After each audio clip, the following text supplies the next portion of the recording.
Hey guys, it's me Alicia coming at you with another video. I'm still stuck in quarantine, and like many things in 2020, the focus of this video got a little bit disoriented.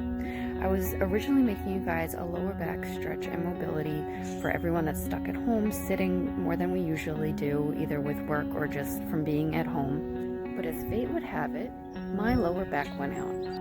So we're going to switch gears just a bit, and now we're going to do a cute lower back inflammation and pain video. This is for anyone whose lower back suddenly either locks up, spasms, or maybe even someone with chronic lower back pain where they have limited mobility. At first I was thinking that this was a little bit of a setback, but now I'm thinking maybe it's okay to start slow. So one of the hardest parts about having an acute flare-up of pretty much any part of the body is to know how active or inactive to be. It's a little bit different person to person and how severe the injury is, how severe the inflammation is, or spasm is. So all I could say is basically you have to listen to your own body. You don't want to go to extremes with anything. You don't want to completely be inactive. You want to make sure that you're staying mobile, that the joints are moving a little bit, but at the same time you don't want to be pushing yourself too much because that could make the inflammation worse. So listen to your body, try to move around but not overdo it. For the first pose, we're going to do a simple back bend. I tried to do a nice yoga move there, but my lower back wasn't having it. Just remember to start slow, breathe through it, and don't push your body into anything that you're not comfortable with. Once you get to a good spot where you feel like you're okay with letting yourself hang, you could either just hang out with your hands still on your legs, or you could cross your arms and kind of hang out. After you've hung out for a little bit, you could also slowly rock side to side. Just make sure that you're listening to your body and that nothing is forceful.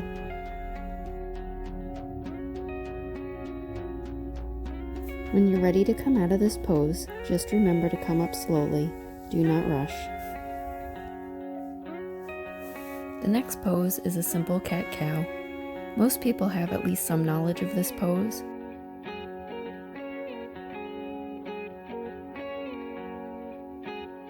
To start this pose, make sure that the hands are under the shoulders and the knees are directly under the hips. You're going to exhale the head down and bring the spine up towards the ceiling. When you inhale, you're going to bring the pelvis down and then bring the head back up. This is a slow movement that you might not be able to complete the first time around. When I tried this pose earlier in the morning, I could not bring my pelvis all the way down.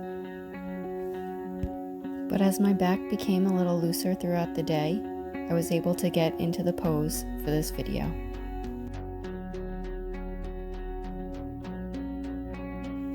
From cat-cow, we're basically going to bring our hands up and just scoot our butts back into child's pose. This is a good pose to help stretch the lower back, and you can hang out here as long as you want.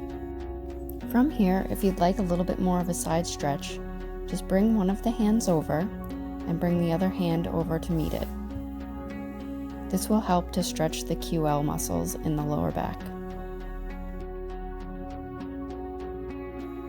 As you're doing this, I want to emphasize that it's okay if you can't get your butt back as far as I can, and also if you don't feel comfortable with doing the side stretches, you could omit those. Next up are pelvic tilts. These are more of an exercise than a stretch like the last few.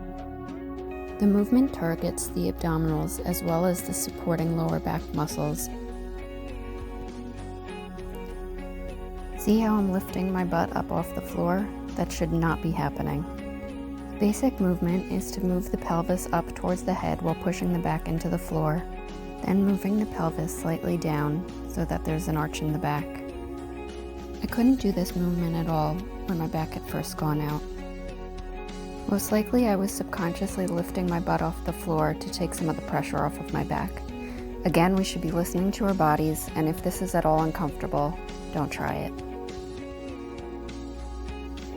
Next, we're going to take the legs, lift them up, and hug them into the chest. This will create a nice stretch for both the lower back and the glutes. I would hang out here at least a minute until you feel some of the tension leaving. After hanging out, we're going to take both of our legs and rotate them very slowly around in a circle in both directions.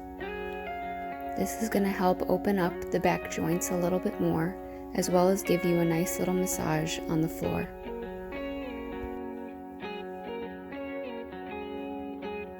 If you feel comfortable enough, drop the legs from side to side to try to get a little rotation into the lower back. While you do this, make sure that your shoulder blades are staying on the floor. If you're not comfortable with this motion, I'll show a modification. Another way to get spinal rotation is to either sit on the floor or a chair, and then simply turn and look behind you.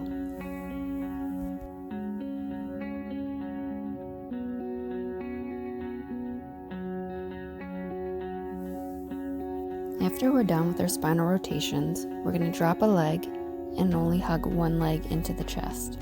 Then we're going to grab the outside of the knee and pull the leg over while keeping our pelvis on the floor. You should feel a nice stretch on the outside of the glute. Hang out here a bit until you feel some of the tension relieving. Then put the leg to about 90 degrees and rotate the whole lower body as far as you can without lifting the shoulder blades up off the ground.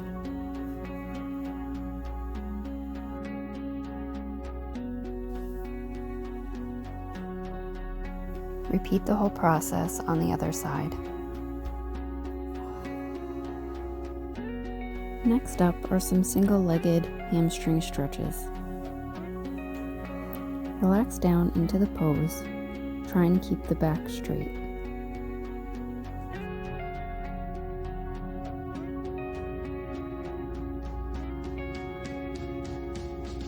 After you've hung out here at least 30 seconds to a minute, move the leg out to a 45-degree angle. From here, lean down over the leg, again trying to keep the lower back straight.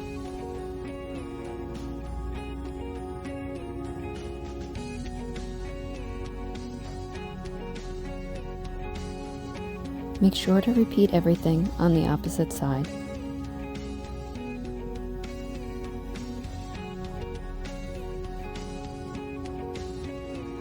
After you're done stretching both sides, you could try to sit into a V and stretch both hamstrings at the same time. If you can, keep the back straight and try to lean forward a slight bit. I'm unsure if you could tell, but this was very difficult for me to lean in. But like I said, we do what we can and listen to our body.